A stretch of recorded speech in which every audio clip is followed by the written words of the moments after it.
ত্রিপুরার রাজপরিবারের মেয়ের বিয়ের সম্বন্ধ করেছিলেন মহানায়িকা সুচিত্রা সেন। ভরত দেব বর্মার সঙ্গে বিয়ে হয় মুনমুনের। সেই বিয়েতে প্রত্যাশা মতো টালিগঞ্জের অনেকেই আমন্ত্রিত ছিলেন। সেই আমন্ত্রিতদের তালিকায় উত্তম কুমারও ছিলেন এবং তিনি সশরীরে উপস্থিত হয়েছিলেন। এই তথ্য প্রথমে সাধনবাবু জানিয়েছিলেন, পরে তা সমর্থন করেন তরুণ কুমারের কন্যা মনামী বন্দ্যোপাধ্যায়। এরপর পাঠক মহলের একাংশে এই তথ্য নিয়ে সংশয় প্রকাশ পায়। কেউ বলেন এই তথ্য ভ্রান্ত, কিন্তু বিভ্রান্তি ছড়াচ্ছে জেনে তা নিরসনের জন্য ডিজিটাল যোগাযোগ করে উত্তম কুমারের ভাইঝি, অর্থাৎ অভিনেতা তরুণ কুমারের কন্যা মনামী বন্দ্যোপাধ্যায়, ডাকনাম ঝিমলি। মনামী দেবী এই বিভ্রান্তির কথা শুনেই বিরক্ত হন এবং অত্যন্ত প্রত্যয়ের সঙ্গে বলেন, আমার জেঠু উত্তম কুমার ভীষণভাবেই গিয়েছিলেন সুচিত্রা সেনের কন্যা মুনমুন সেনের বিয়েতে।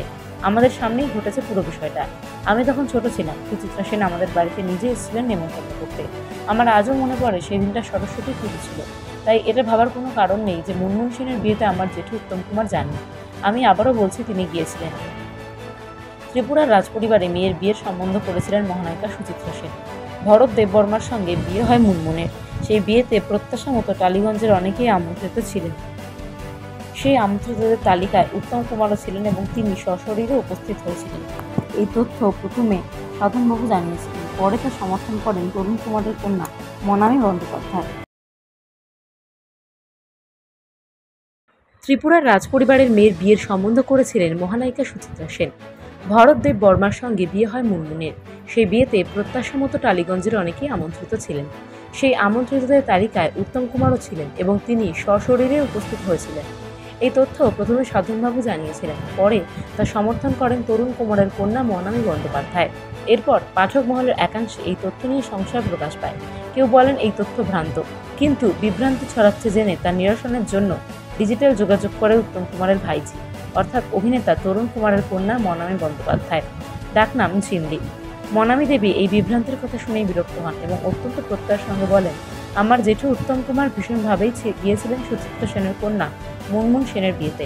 আমাদের সামনেই ঘটেছে পুরো বিষয়টা। আমি তখন ছোট ছিলাম। সুচিত্রা সেন আমাদের বাড়িতে নিজে এসেছিলেন নেমন্তন্ন করতে। আমার আজও মনে পড়ে সেই দিনটা সরস্বতী পুজো ছিল।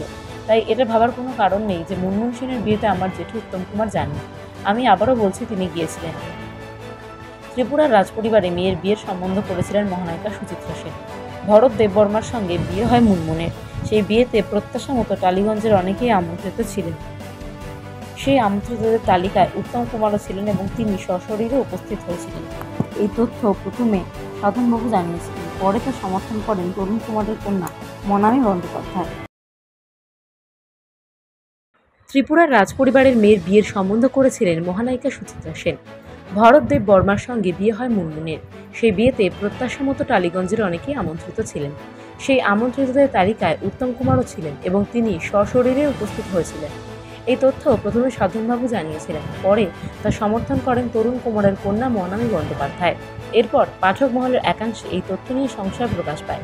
কেউ বলেন এই তথ্য ভ্রান্ত, কিন্তু বিভ্রান্তি ছড়াচ্ছে জেনে তা নিরসনের জন্য ডিজিটাল যোগাযোগ করে উত্তম কুমারের ভাইঝি, অর্থাৎ অভিনেতা তরুণ কুমারের কন্যা মনামী বন্দ্যোপাধ্যায়, ডাকনাম ঝিমলি। মনামী দেবী এই বিভ্রান্তির কথা শুনেই বিরক্ত হন এবং অত্যন্ত প্রত্যয়ের সঙ্গে বলেন, আমার জেঠু উত্তম কুমার ভীষণভাবেই গিয়েছিলেন সুচিত্রা সেনের কন্যা মুনমুন সেনের বিয়েতে। আমাদের সামনেই ঘটেছে পুরো বিষয়টা। আমি তখন ছোট ছিলাম। সুচিত্রা সেন আমাদের বাড়িতে নিজে এসেছিলেন নেমন্তন্ন করতে। আমার আজও মনে পড়ে সেই দিনটা সরস্বতী পুজো ছিল। তাই এটা ভাবার কোনো কারণ নেই যে মুনমুন সেনের বিয়েতে আমার জেঠু উত্তম কুমার যাননি। আমি আবারও বলছি, তিনি গিয়েছিলেন। ত্রিপুরার রাজপরিবারে মেয়ের বিয়ের সম্বন্ধ করেছিলেন মহানায়িকা সুচিত্রা সেন। ভরত দেববর্মার সঙ্গে বিয়ে হয় মুনমুনের। সেই বিয়েতে প্রত্যাশা মতো টালিগঞ্জের অনেকেই আমন্ত্রিত ছিলেন। সেই আমন্ত্রিতদের তালিকায় উত্তম কুমারও ছিলেন এবং তিনি সশরীরে উপস্থিত হয়েছিলেন।